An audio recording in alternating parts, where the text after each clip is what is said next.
બનાસકાંઠાની 34,000થી વધુ દીકરીઓને મળશે એચપીવીની રસી। અર્બન હેલ્થ સેન્ટર પાલનપુર ખાતે જિલ્લા વિકાસ અધિકારી શ્રી એમ.જે. દવે દ્વારા એચપીવી એટલે કે ગર્ભાશયના મુખના કેન્સર વિરોધી રસીકરણ અભિયાનનો પ્રારંભ કરવામાં આવ્યો, જેમાં કિશોરીઓને સર્વાઇકલ કેન્સર જેવી ગંભીર બીમારીથી સુરક્ષિત રાખવામાં એચપીવી રસીની મહત્વપૂર્ણ ભૂમિકા અંગે માહિતી આપવામાં આવી હતી। સરકારની માર્ગદર્શિકા મુજબ પાત્ર તમામ કિશોરીઓને આ અભિયાન હેઠળ આવરી લેવામાં આવશે। સર્વાઇકલ કેન્સર જેવી ગંભીર બીમારીથી કિશોરીઓને સુરક્ષિત રાખવા માટે આ અભિયાન એક મહત્વપૂર્ણ પગલું સાબિત થશે। ઉપસ્થિત અધિકારીઓ દ્વારા રસીની સુરક્ષા, અસરકારકતા અને જાહેર આરોગ્ય માટેના ફાયદાઓ અંગે માર્ગદર્શન આપવામાં આવ્યું હતું।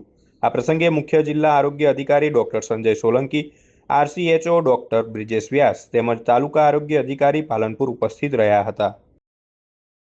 તમામ બનાસકાંઠા માટે એક અત્યંત આનંદનો વિષય છે કે સર્વાઇકલ કેન્સર જેવી બીમારી જે મહિલાઓમાં બીજા નંબરની સૌથી ભયાવહ અને વધારે થતી કેન્સરની બીમારી છે, એનાથી બચવા માટે એક અત્યંત મોંઘી રસી જેને એચપીવી વેક્સિન કહેવામાં આવે છે, સરકાર દ્વારા તમામ 14 વર્ષની બાળકીઓને મફત આપવાની આ એક આયોજન ચાલુ કર્યું છે।